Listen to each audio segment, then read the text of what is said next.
You're not supposed to do this in my business.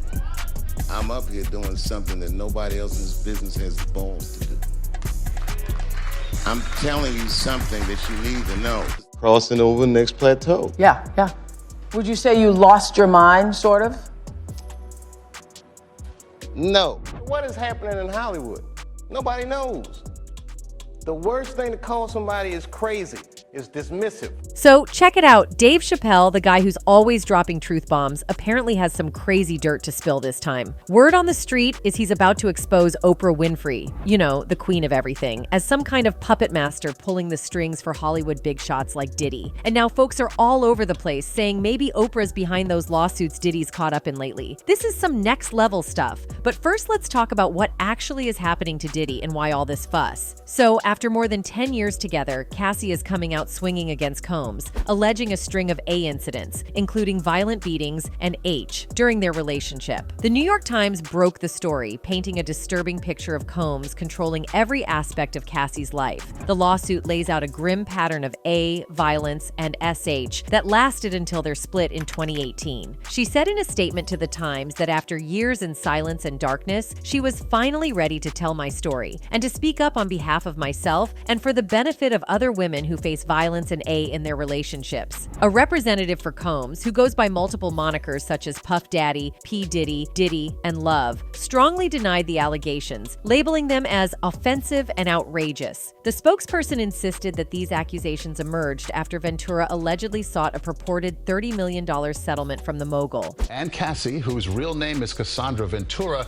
they're saying tonight that the two have settled a lawsuit she filed against the mogul yesterday in Manhattan federal court. The statement further stated, Miss Ventura has now resorted to filing a lawsuit riddled with baseless and outrageous lies, aiming to tarnish Mr. Combs' reputation and seeking a payday. Ventura's legal representative informed the New York Times that she had been offered 8 figures to silence her and prevent the filing of this lawsuit, an offer she reportedly declined. Requests for comments from Ventura's representatives currently remain unanswered. The unsettling lawsuit reveals a distressing narrative of the relationship, illustrating a situation where Combs took control over both the personal and professional facets of Cassie's life. The allegations encompass years of severe beatings, coerced S encounters, and an overarching threat of violence. She's claiming she was stuck in a decade-long cycle of abuse, violence, and baby. Combs, a heavyweight in the music biz with 3 Grammys under his belt, rules over a massive empire covering everything from fashion to music. Since kickstarting Bad Boy Records back in '93, he's been a major player in hip-hop. But according to the lawsuit, Combs allegedly went after Ventura hard. She signed with Bad Boy at just 19 and shot to stardom. The legal docs claim that during her 21st birthday bash, Combs planted a forced kiss on her, taking advantage of his power and clout. She also says that he got physical with her and forced her to be intimate with men of the night. The lawsuit points to Combs' powerful position as the founder of Bad Boy Records, claiming Ventura felt pressured to go along with his advances and offers of D to safeguard her career. It paints a picture of how he lured her into a flashy, high-paced lifestyle fueled by D. Once their relationship kicked off, Combs apparently spoiled Ventura rotten with lavish trips, fancy apartments in New York and LA, and designer threads, all while keeping her financially afloat. The lawsuit argues that this extravagant lifestyle was a way to keep her compliant. But as time went on, Combs is accused of ramping up the control in A, with claims of physical violence like punching, kicking, and stomping. And if that wasn't enough, the lawsuit alleges he even pressured her into carrying his guns in her purse on more than one occasion. The legal document portrays Combs as prone to uncontrollable rage, alleging that he compelled Ventura to participate in S acts with male S workers, capturing these encounters through photography and filming. The suit suggests that she was administered D before and during these incidents, enabling her to disassociate during these horrific encounters. Furthermore, the lawsuit claims Ventura was a victim of SA, alleging she was coerced into participating in non-consensual S acts in several cities. In 2015, the legal docs state that Combs allegedly beat Ventura so badly that when his security guard and assistant saw her with 2 black eyes, a burst and bruised lip, and a huge welt on her forehead, they were brought to tears. According to Ventura's claims, she was regularly forced to hide out in hotels until her bruises healed. Says that not long after she met him in 2005, when she was only 19 years old, he began a pattern of control and abuse that included. The lawsuit highlights the extensive harms and trauma endured by Ventura, necessitating intensive medical and psychological care. In pursuit of justice, the legal document states, Miss Ventura therefore seeks justice for the decade of her life that Mr. Combs took away from her with threats of violence, excessive use of D, physical and psychological A, and S slavery. The lawsuit seeks damages not only for lost wages, but also for mental pain and severe emotional distress inflicted upon Ventura during the course of her alleged decade-long ordeal. Years in silence and darkness, I'm finally ready to tell my story.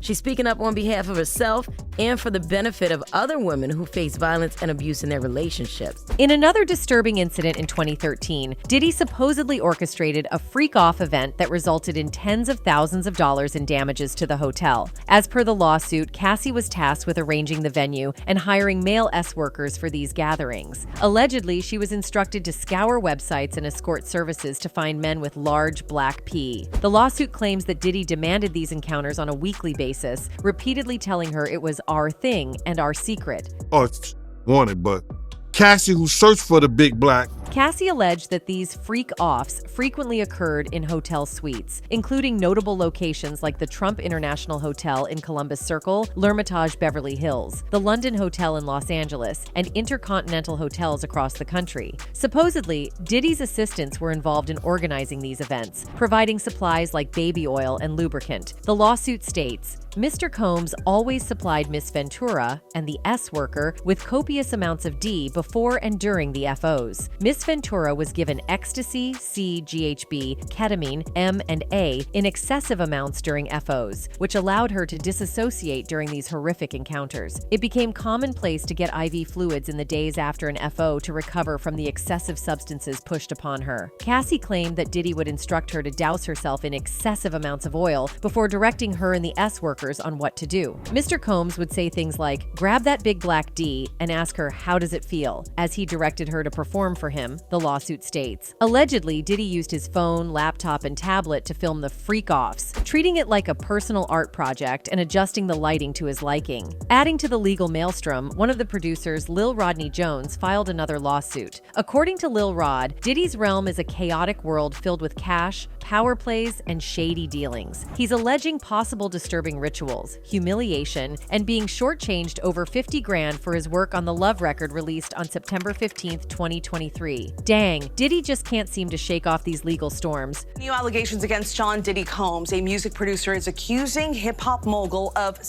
assaulting him and forcing him to with Jones' lawsuit is no joke, a whopping 70 pages detailing some wild claims. Apparently, Combs, at 54, was trying to push him into accepting a messed-up relationship, which they say is some messed-up norm in the music biz. Represented by attorney Tyrone Blackburn, Jones is also dropping a bomb about a RICO enterprise that didn't keep a close eye on Combs, failing to warn or supervise him. This supposed conspiracy involves heavy hitters in the music game, with Universal Music Group CEO Sir Lucian Grange, ex-Motown CEO Ethiopia Habtemariam, Diddy, his right-hand Christina Korum, and even Diddy's 30-year-old son Justin, all slapped with defendant status in this crazy lawsuit. Talk about drama in the industry. Throughout his time with Mr. Combs, Mr. Jones witnessed, experienced, and endured many things that went far beyond his role as a producer on the Love album, the heavily photo-illustrated suit says. Noting that Mr. Combs required Mr. Jones to record him constantly, the filing asserts that Mr. Jones has secured hundreds of hours of footage and audio records of Mr. Combs, his staff, and his guests engaging in serious illegal activity. And these lawsuits made feds at a search Diddy's house, which led them to think that he can't do any of these crimes all alone. Apparently, some experts like Oprah were making him do these crimes. This is what Dave is talking about. Remember when Dave dropped that line about the industry being a monster? Looks like he's really living up to that now by calling out Oprah Winfrey. Even after being all chummy on her show and acting like he was never gonna spill the beans, he straight up exposed her. In his special, Dave didn't hold back. He straight up called out Hollywood elites like Oprah for basically selling out to Hollywood's big shots in exchange for fame and cash. And let us tell you, he didn't mince his words. They were in on the whole thing.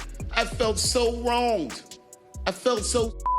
Can you guess what he is trying to say? Apparently, Dave is trying to say that people like Oprah have been involved in this heinous game for a very long time, and he feels now, right? Well, this is just a guess. But Dave also said that the public's perception of Hollywood is at odds with reality and that it is filled with lovable people like Oprah Winfrey. Dave supposedly remarked that once you see their genuine faces, you won't be able to stand them since they are too diabolical to bear. He said, "It's the same monster that these Me Too bees was trying to tell you about, but they hate the monster for how it F's, and I hate that monster for how it eats. But my God, man, it's the same monster." These days, Oprah Winfrey is all over the news for the terrible things she's doing in the media business. And Dave is said to have expressed his frustration with the ease with which sugar-coated personalities like Oprah can move around. Did you notice how Oprah was pointing toward Dave's downfall? Like she knew what she had done. And honestly, if you look back at the past, you will be reminded Oprah has been at the center of a number of controversies. From allegations that she engages in smear campaigns against her critics and sabotages their careers, to the more disturbing claims that she is involved in human tea.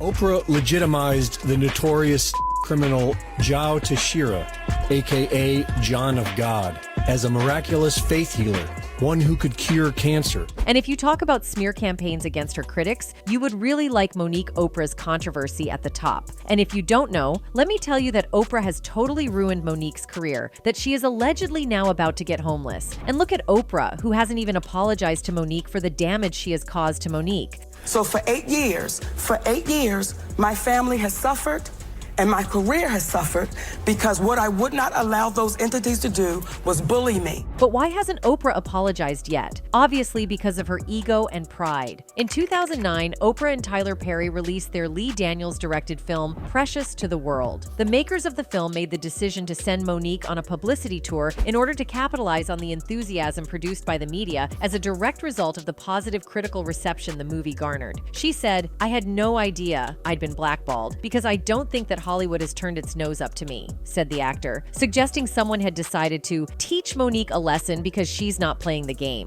And you know what? The thing that left me in awe was that Monique literally said that Oprah was making unreasonable demands during their movie campaigns. This is what Monique said: "We were out on the campaign and she was making unreasonable demands. And this is where reverse racism, I think, happens." After that, Lee Daniels allegedly made threats against Monique, telling her that she would face something ugly. Lee was taking Oprah's side, but after some time, Monique revealed that Lee said some strange things about Oprah. Monique said, "I think that those are feelings that Mr. Daniels is having." He said, "You know, Monique, she didn't thank the producers at the Oscars. She didn't thank the studio, and that's just not things that you do." This makes me hypothesize that Oprah is also not good to the junior artists or the staff that are usually present during the movie. It would appear that the general public has long suspected that Oprah is hiding something. Well, this was just a little chunk of Oprah's hidden gruesome activities. Monique has been quite outspoken about the fact that nobody believed her when she informed them that she had been bullied by her older brother Gerald when she was 11 years old. The two stopped talking after Gerald was convicted of harassing another woman and sentenced to 12 years in prison. And in 2010, Gerald accepted an invitation from Oprah to appear on her show. Oprah even made an effort to bring along Monique. Monique told Oprah she wouldn't appear on the show even if her brother asked to appear. Oprah shocked Monique by inviting not just Gerald, but also their two parents, who had minimized the ordeal she went through prior to the show. I did assault and inappropriately touch my sister in manners that were not comfortable for her. And for that, I apologize. Monique was devastated, but Oprah ignored her attempts to comfort her. After seeing Oprah for the first time in Hollywood, Monique was skeptical of Oprah's claim that she didn't know Gerald was bringing her family. As Monique explained in an interview, she then said, "Do you want to come on the show because he wants to apologize to you?" I said, "Oprah, I don't want no part of that." Me and my mother was not talking. I shared with her, we were in a really bad place. I shared with her, I was hurt. Not only this, Oprah has been hit with serious charges of trafficking and enabling from well-known investors like Jeffrey Epstein, the S offender, and Harvey Weinstein. Several famous people have come forward to accuse Oprah of covering up for Harvey Weinstein, and one of them is Rose McGowan. Oprah, according to Rose, made a mistake in selecting Russell Simmons and Harvey Weinstein as pals. Rose tweeted, "I am glad more are seeing the ugly truth of Oprah. I wish she were real, but she isn't." From being pals with Weinstein to abandoning and destroying Russell Simmons' sick victims, she is about supporting a sick power structure for personal gain. She is as fake as they come. #Lizard. Another person who spoke against Oprah is Singer Seal. He also accused Oprah of facilitating Jeffrey and Harvey. The nature of Oprah's allegedly purported relationship with Jeffrey Epstein is currently shrouded in a great deal of mystery. As can be seen from the conversation that has taken place online, many people are under the impression that Oprah was involved in Epstein's choice of victims. There was even the possibility that the Floridian residents who accused Oprah of being a part of an organization that dealt with were right in their assertions. Later on, however, Oprah disproved all of these rumors that were circulating on Twitter, saying, "Just got a phone call that my name is trending and being trolled for some awful fake thing. It's not true. Haven't been raided or arrested," she wrote. "Just sanitizing and self-distancing with the rest of the world. Stay safe, everybody." Despite this, the mystery persisted when Oprah was associated with John of God, a Brazilian self-proclaimed medium who was previously convicted of a felony. John was caught after years of running a spiritual healing center in Brazil. He was later found guilty of abusing many women and sentenced to 63 years in jail for his crimes. When John appeared on Oprah Winfrey's show and she traveled to Brazil to meet him before he was arrested, Oprah Winfrey claimed to have had a profound experience during their conversation.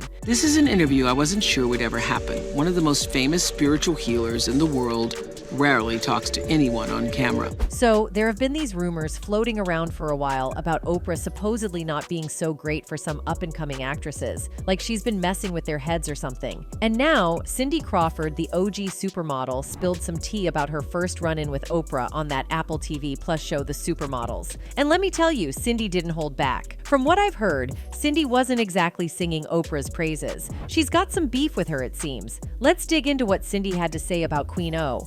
"I was like the chattel or a child, like be seen and not heard.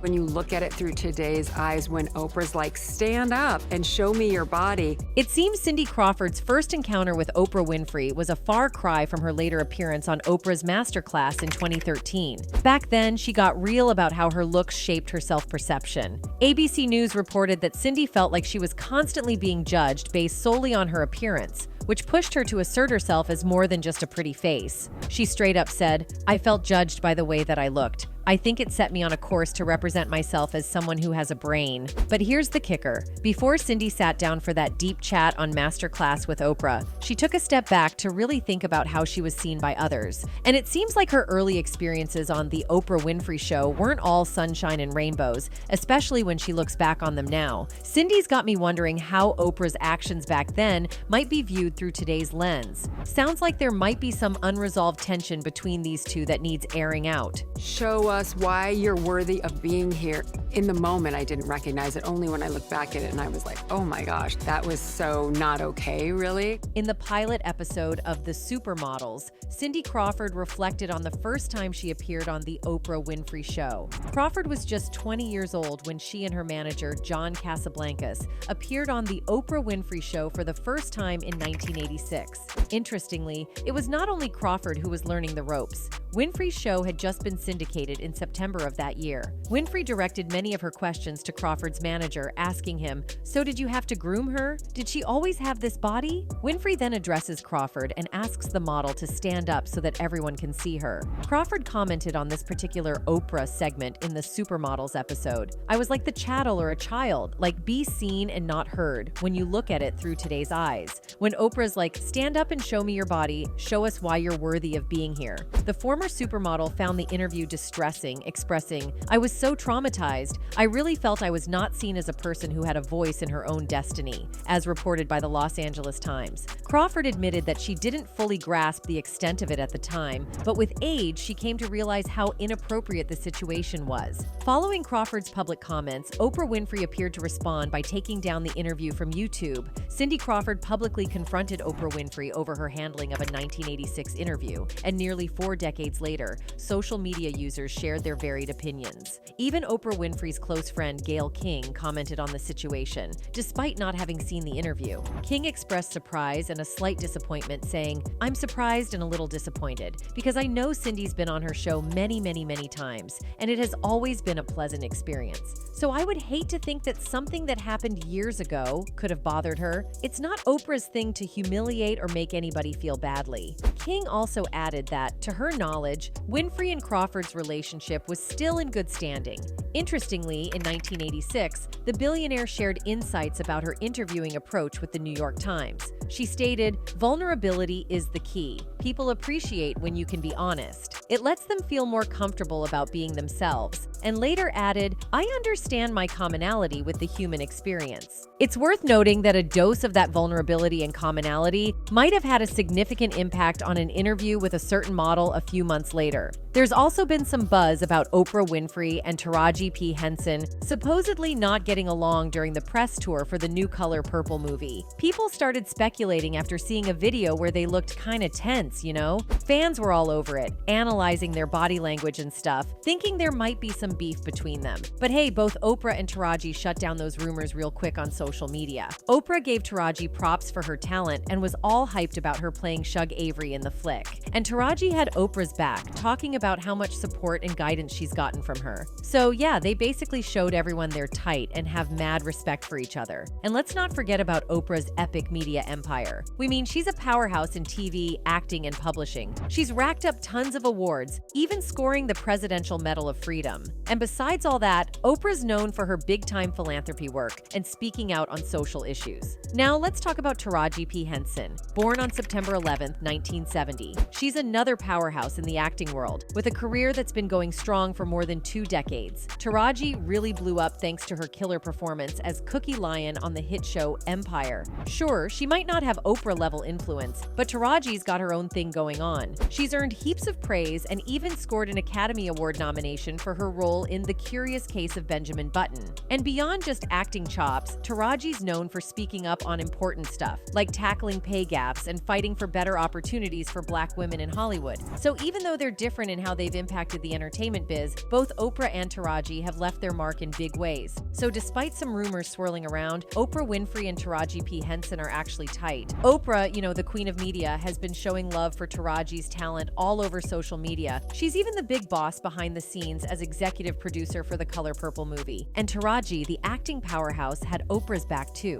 She shut down any talk of drama between them, making it clear that they're all about support and teamwork. Basically, they've got each other's backs, and those rumors totally debunked. Yeah, there was this one moment that looked a bit awkward between Oprah and Taraji. At this press event on top of the Empire State Building on December 12th, there's this video where it seems like Oprah kind of awkwardly approaches Taraji and they exchange a quick glance but then look away. You know, like those uncomfortable elevator moments when you're stuck with colleagues you're not exactly buddy-buddy with. But hey, let's zoom out a bit. While we're talking about big names like Oprah, it's important to widen the lens to see the broader struggles, especially in Hollywood. Taraji recently spoke up about the challenges Black actors face, shining a light on pay gaps and the inequality in the industry. And she's not alone in this fight. Other Black actors like Gabrielle Union and Keke Palmer have also been vocal about the gap between the work they put in on screen and the compensation they receive. Social media commentary and theories surrounding the payment disparities and dedication of the cast have likely prompted discussions within the media sphere. Taraji's team, or the significant PR machinery associated with The Color Purple, might have become aware of the shifting narrative surrounding the film. Consequently, they may have encouraged Taraji to address the matter publicly, leading to her statement on the issue. Now notice how Oprah treats everybody during this press conference. Taraji is first, right? Now look at her eyes. She looks down when she's talking about the movie. She wasn't excited about it. Now, so if we see both artists have almost the same allegations, which is enough to speculate things. One person wrote, Oprah is one of the bad guys. Another one added, Diddy had everything to do with Tupac's death, and I will believe that all my mortal life. That's it for today. See you in the next video. Until then, goodbye.